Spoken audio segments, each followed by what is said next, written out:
welcome to this week's Monday Minutes. My name is Kelly. And my name is Jessie, and this week we are going to show you a few of the new changes you'll notice with Guarantee and Guarantors. These changes will help you keep and manage your guarantees and the connections to those guarantors a little bit more efficiently. Yeah, absolutely. Thanks, Jessie. And Yeah. truly, again, because these are features that come with system preferences, you absolutely do not need to use these workflows that have been put into Koha. There's something you can turn on or turn off. It will be off by default. So both the system preferences that we talk about today that are focusing on that guarantor guarantee relationship are something you can turn on once you get upgraded. The first one that I want to talk about is the system preference that will allow libraries to send an email to both the guarantor and the guarantee within the system. So this system preference is called redirect guarantee email. And if you enable it, it will send an email to both the guarantee and the guarantor.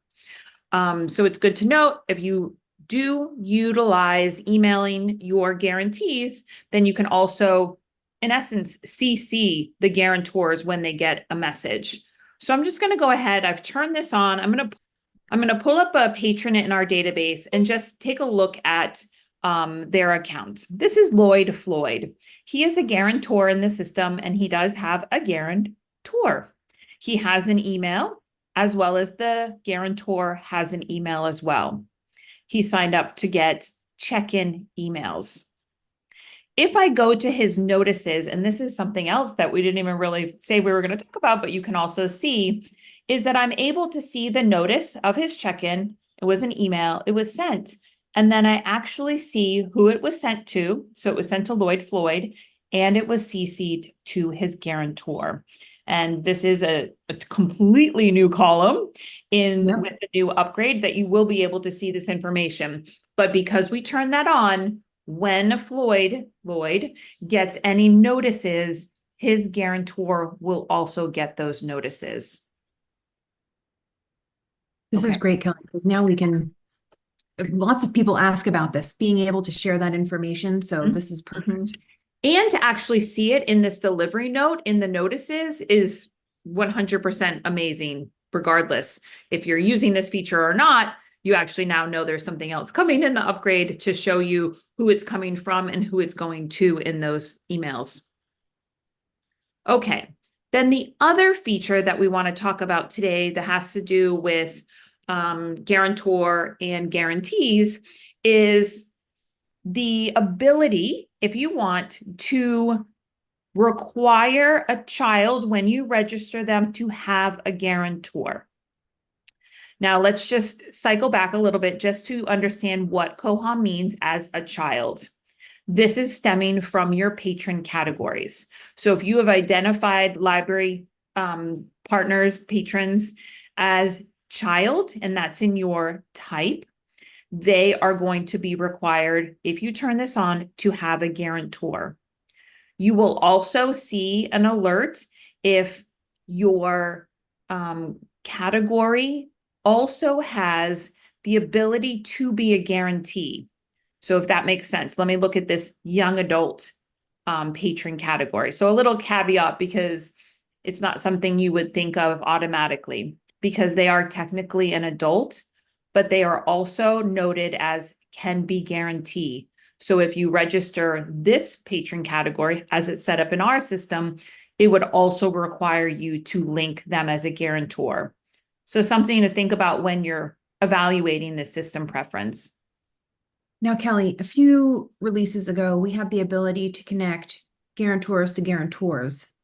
Is this something that we can do to require that? Would that enable it? Yes, Jessie. So anyone who is marked in this patron category, a good example would be your housebound. So again, if you are registering somebody as a housebound, it is set up that they could be a guarantee. So you can see that in the column over here, and it is going to ask you to set up that guarantor. Now, all your patrons that currently, if you do turn this on, all your patrons currently, if they don't have a link, the first time you go into them and edit them, it will then prompt you to add that guarantor. That's just a note to let you know currently you do have people that are not linked, it will ask you when you go in there and edit those. So Perfect. let's go through that process. And Jessie that's a great thing with your housebound. So let's create a housebound patron. Now, something else to note is you do not need this person, the guarantor does not need to be somebody in the system. So you don't necessarily need to use them in the patron guarantor section. If you add a non-patron guarantor, that is going to be acceptable as well. So I'm not going to fill out everything just so we can see the error message. I love our towns that are filled in automatically for us, makes the registration so nice. I think that's all I need to do. And so I am going to get a notification that I do need to add a guarantor. So because I said you could use this like non-patron guarantor, I'm going to go ahead and add those and save that. And then I'm able to proceed. So again, somebody in the system or somebody outside the system, turning the system preference on would require a linkage of some sort. Excellent. Wow, that was a lot, but it's so exciting to see so many new features coming, Jessie. Like, it's exciting. And we got a little sneak peek of the notices where we have a new column in there too. I know where. If anyone looks around, you might see some other things. You never know. You never know. Okay, well, have a great week. Have a great week. Bye. Bye.